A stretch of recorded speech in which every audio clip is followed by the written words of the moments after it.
మేము 4 గంటలకు బయలుదేరితేనే మీ ప్రాంతం దేవుడి దయ వల్ల చాలా లేట్ అయింది. చూద్దాం. లూకా సువార్త 2వ అధ్యాయం 8 నుండి 14 వచనాల వరకు చదువుకుందాం. లూకా సువార్త 8వ అధ్యాయం 2వ అధ్యాయం 8 నుండి. మీ ఫోన్ సైలెంట్ లో పెట్టుకోండి. ఆ దేశంలో కొందరు గొర్రెల కాపరులు పొలంలో ఉండి రాత్రి వేళ తమ మందను కాచుకొనుచుండగా ప్రభు దూత వారి యొద్దకు వచ్చి నిలిచెను. ప్రభు మహిమ వారి చుట్టూ ప్రకాశించినందున వారు మిక్కిలి భయపడిరి. హల్లెలూయా. ఎప్పుడు జరిగింది అంత? పగల రాత్రి? ఈ టైం ఏనంటారా కదా? చూడండి, రాత్రి వేళ కదా. మరి గొర్రెలు కాసుకునే వాళ్ళు మీ అందరికీ తెలిసే ఉంటుంది. మీ ఊర్లో కూడా ఉంటాయి గొర్రెలు. కాసుకున్నప్పుడు ఏం చేశారు? ఒక చోట వాటిని మందగా చేసుకుంటారు. వారి మధ్యలోనికి ఎవరు వచ్చారంట? దేవదూత వచ్చింది. దేవదూత వచ్చి ఏం కలిగిందంట? మహిమ చుట్టూ ప్రకాశించడం చూసి వారు ఏమయ్యారంట? భయపడ్డారు. ఎందుకంటే గొర్రెల కాపర్లు మేలుకుంటారు. తోడేళ్ళు వస్తాయా, నక్కలు వస్తాయా, ఏమన్నా వచ్చి గొర్రెల్ని ఎత్తికెళ్తాయా. అదేనా? చూడండి. తర్వాత మనం చూస్తే, అయితే ఆ దూత భయపడుకుడి, ఇదిగో ప్రజలందరికీ కలగబోవు మహా సంతోషకరమైన శుభవర్తమానం మీకు తెలియజేయుచున్నాను. ఎటువంటి వార్త అంటారా? మహా సంతోషకరమైన శుభవర్తమానం మీకు తెలియజేయుచున్నాను. దావీదు పట్టణమందు నేడు రక్షకుడు మీ కొరకు పుట్టి ఉన్నాడు. హల్లెలూయా. ఏ పట్టణం అందంట? దావీదు కదా. మనందరికీ తెలుసు దావీదు కదా. ఆ పట్టణంలో యేసు ప్రభు వారు పుట్టి ఉన్నాడు. నెక్స్ట్ చదువు. ఈయన ప్రభు అయిన క్రీస్తు. హల్లెలూయా. మరి దావీదు పట్టణం అందు యేసు ప్రభు వారు ఈ లోకానికి రావడం అందరికీ తెలిసిందే. అది క్రిస్మస్ అనేది, క్రీస్తుని ఆరాధన చేయటం అనేది అందరికీ తెలిసిందే. క్రైస్తవులంతా కదా సెమీ క్రిస్మస్ అని, క్రిస్మస్ సంబరాలని, మెగా క్రిస్మస్ అని కదా, ఈ పేరుతో చాలామందికి చాలా ఆతిథ్యం చేసేది. వినండి, మాట్లాడబాకండి, కూర్చోండి కదా. చాలా కార్యక్రమాలు ఈ విధంగా ఈ 2 నెలలుగా చాలామంది చాలా చోట్ల చేస్తుంటారు. కాబట్టి ఇదంతటిని మనం గమనిస్తే దేవుని మహాకృపను బట్టి ఇది మహా సంతోషకరమైన శుభవర్తమానం దూత గొర్రెల కాపరికి తెలియజేస్తుంది. హల్లెలూయా. అలాగే మనం గమనిస్తే జ్ఞానులు కూడా తెలియజేస్తుంది, యేసు కూడా తెలియజేస్తుంది. ఇవన్నీ తెలియపరచడానికంటే ముందు ప్రవచనాలు కూడా నెరవేరినాయి. హల్లెలూయా కదా. ఇవన్నీ నెరవేరుతూ వస్తున్నాయి. ఈ నెరవేరుతూ వస్తున్న ప్రాసెస్లోనే ఈ ప్రాసెస్ అనమాట. చూడండి, నెక్స్ట్ మనం 11వ వచనం ఒకసారి చదివితే 11వ వచనం మాట మన సందర్భం ఉంటుంది. చూడండి. దావీదు పట్టణమందు నేడు రక్షకుడు మీ కొరకు పుట్టినాడు, ఈయన ప్రభు అయిన క్రీస్తు. దానికి ఆనవాళ్ళు ఏంటంటే, ఒక శిశువు పొత్తుగొట్లతో చుట్టబడి ఒక తొట్టులో పడుకుంటే మీరు చూచేదారు చెప్పాను. వెంటనే పరలోక సైన్య సమూహము ఒక దూత కూడిరి. సర్వోన్నతమైన స్థలంలో దేవునికి మహిమయు, ఆయనకి ఇష్టమైన మనుషులకు భూమి మీద సమాధానం కలుగునుగా కానీ దేవునికి స్తోత్రము చేయుచుండిరి. హల్లెలూయా. అటువంటి స్తోత్రం చేయటానికి, అటువంటి ఆరాధన చేయటానికి కదా. రాత్రికాల సమయం మీరు చక్కగా ఆరాధన చేశారు, ఉదయకాలం మీరు ఆరాధన చేశారు, మరలా ఈ రాత్రికాల సమయంలో కూడా మీరు ఆరాధన చేయటానికి వచ్చారు. మీ అందరిని బట్టి దేవునికి మహిమ కలుగునుగాక. హల్లెలూయా. చేతులెత్తి ఒకసారి అల్లే చెప్దాం. హల్లెలూయా. చాలా అలసిపోయిన మీరు కదా, కాబట్టి దేవుడు పెట్టారు. గమనించండి, సౌండ్ పెడితే వస్తుంది. హల్లెలూయా. దేవునికి మహిమ కలుగును గాక. మరి ఈ మహా సంతోషకరమైన వర్తమానాన్ని మనము తెలియజేస్తూ వస్తున్నాం. మరి మీరు ఎంతమంది చెప్పుంటారు ఈ సంతోషం గురించి? పక్కన కానీ చెప్పారా? చెప్పారు. మంచిది. ఊర్లో కూడా చెప్పాం కదా. గత వారంలో అనుకుంటా నిండల్లో చెప్పాం, పోటిపల్లిలో కూడా చెప్పాం, తెమ్మసముద్రంలో కూడా చెప్పాం, ఫైనల్కి కొండాగుంటలో కూడా చెప్తున్నాం. ప్రతి సంవత్సరం చెప్తున్నాం. నేనేమంటే ప్రతిరోజు కూడా చెప్పవచ్చు ఈ మాట. హల్లెలూయా. అర్థమైందా? ఇంకొక మాట చదువుదాం చూడండి. మత్తయి సువార్త 1వ అధ్యాయం 21వ వచనం. 1:21. ఆమె యొక్క కుమారుని కన్ను తన ప్రజలను వారి పాపం నుండి ఆయనే రక్షించును గనుక యేసు అనగా అర్థం మళ్ళీ రక్షకుడే. హల్లెలూయా.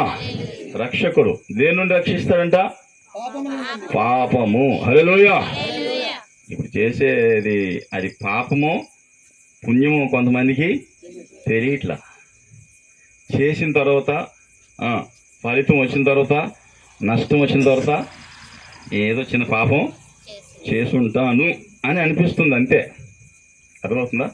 కనుక ఆ పాపములన్నిటి నుండి రక్షించడానికి లోకానికి రక్షకుడు వచ్చిన రోజు ఇది. హల్లెలూయా. అది మనం నమ్ముతున్నాం. అర్థమైందా? గమనించండి, చూడండి. మరి ఈ పాపాలను మోసే, పాపాలను తీసివేయడానికి మేక ఇంకొక మాట చదివి నేను ముగిచ్చేస్తాను. చూడండి, 7వ అధ్యాయం 2వ వచనం. మీకా ప్రవక్త, చిన్న ప్రవక్త రాస్తున్నాడు చూడండి. భక్తులు దేశంలో లేకపోయిను. 7వ అధ్యాయంలో ఒక్క నిమిషం నేను చదువుతాను. మీకా 7వ అధ్యాయంలో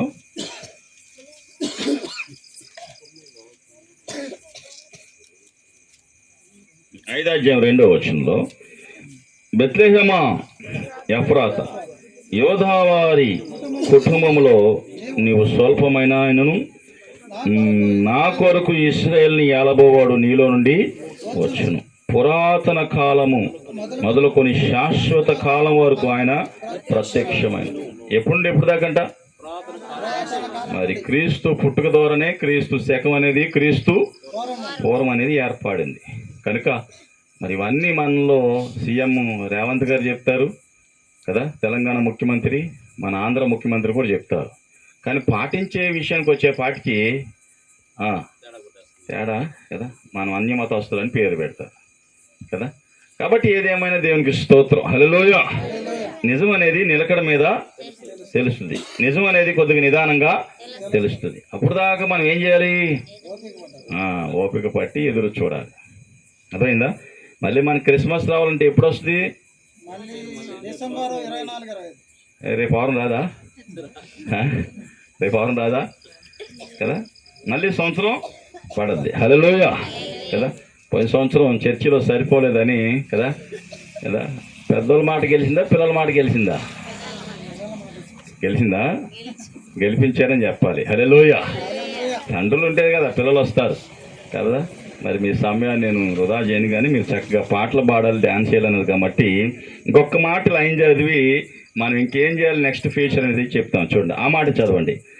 బెత్లెహేము ఎఫ్రాతా, యోధావారి కుటుంబంలో నీవు స్వల్పమైనను, నా కొరకు ఇశ్రాయేలు నీలో ఏలబోవాడు నీలోండి వచ్చును. పురాతన కాలం మొదలుకొని శాశ్వత కాలం వరకు ఆయన ప్రత్యక్షమైన. పురాతన కాలం తండ్రి అయిన దేవుడి నుండి, కుమారుడైన ప్రభువు నుండి, ప్రస్తుత కాలం పరిశుద్ధాత్మ వరకు. హల్లెలూయా. కనుక దయచేసి దేవుని బిడ్డలారా, ఇంతకు ముందు కూడా దేవుడు, ఇక ముందుకి దేవుడు, ఇంకా రాబోతున్నది కూడా ఇది గ్రహించి, ఇది మీరు తెలుసుకొని కదా, యేసు ప్రభు వారిని ఏం చేయాలంట? సొంత రక్షకునిగా. హల్లెలూయా. ఎక్కడికి వెళ్ళినా పాస్టర్ గారు ఇక్కడికి వచ్చి ఆగుతాడు. ఎందుకంటే ఏ విధము చేతనే నువ్వు యేసు ప్రభుని తెలుసుకోవాలి, మందిరానికి రావాలి, ప్రార్థన చేసుకోవాలి. ఇది నీ అనుదిన జీవితంలో నువ్వు ఆహారం తిన్నట్లుగా ప్రార్థన చేయాలి కదా. నీ దినచర్యలో బైబిల్ చదువుకోవటం నేర్చుకోవాలి. రాని వాళ్ళు ఏంటో నేర్చుకోవాలి. ఏమి తెలియనోడు కనీసం ప్రార్థన చేయటం. ఈ ప్రయత్నాలు చేస్తుంటే నీ ప్రార్థన విని దేవుడు నిన్ను, నీ గ్రామాన్ని, నీ పట్టణాన్ని రక్షించడానికి సమర్థుడు. హల్లెలూయా. కళ్ళు మూసుకుందామా? ఉండపాటున ప్రార్థన చేసుకుందాం. ప్రభువా, మరి మా కుటుంబాన్ని, మా గ్రామాన్ని, మా ప్రాంతాన్ని, మా ప్రజల్ని మీరు రక్షించండి, దీవించండి, ఆశీర్వదించండి. ప్రభువా, మీ రక్షణ వారికి అనుగ్రహించండి, మీ నిరీక్షణ వారికి తెలియచేయండి. ఆయన అయ్యా, చక్కగా ఏర్పాటును మీరు దీవించండి. వచ్చిన ఈ ప్రజలకు నాయన నీ రక్షణ సందేశాన్ని, నీ పుట్టుక, నీ జననము, నీ మరణము, నీ పునరుద్ధానం తెలుసుకొని నీవు సొంత రక్షకుడు కానీ పాపము, శాపము నుండి విడిపించి రక్షిస్తావని ఆ జ్ఞానము నీ బిడ్డలకు తెలియచేయమని జ్ఞానులకి అవసరమైన దేవుడవు, గొల్లలకు అవసరమైన దేవుడు, మాకును అవసరమైన దేవుడు అని నీ గుర్తెరిగినట్లు సహాయం చేయమని, నీవే మహిమ పొందమని, స్తుతి ఘనత మహిమ ప్రభావాలు నీకు చెల్లిస్తూ యేసు నామములో ప్రార్థన చేస్తున్నాము తండ్రి. నేను కేక్ తొందరగా తీసుకురండి,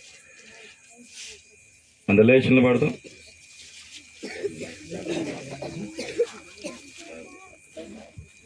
హ్యాపీ బర్త్డే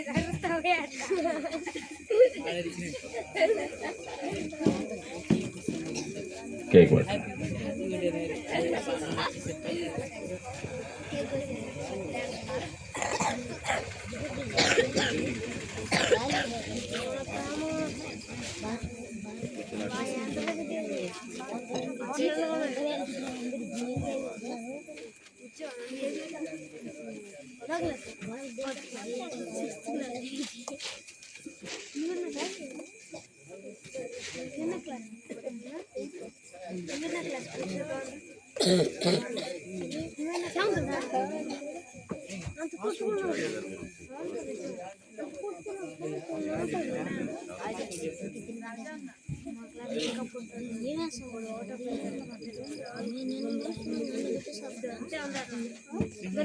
చూడు